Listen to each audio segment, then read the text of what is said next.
Master, তিনি জাহাজের সর্বোচ্চ কর্মকর্তা। জাহাজ কোন পথে যাবে, কখন যাবে এবং সকল চূড়ান্ত সিদ্ধান্ত তিনিই নেন।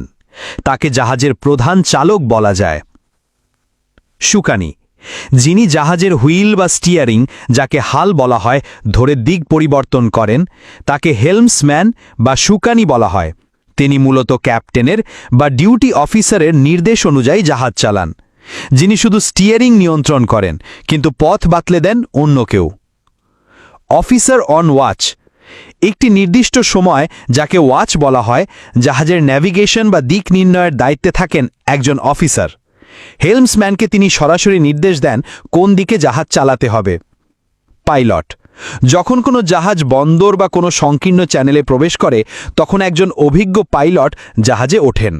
তিনি ওই এলাকার নৌপথ সম্পর্কে বিশেষজ্ঞ হন এবং নিরাপদে জাহাজকে বন্দরে ভেড়ানোর জন্য ক্যাপ্টেনকে পরামর্শ ও নির্দেশনা দেন।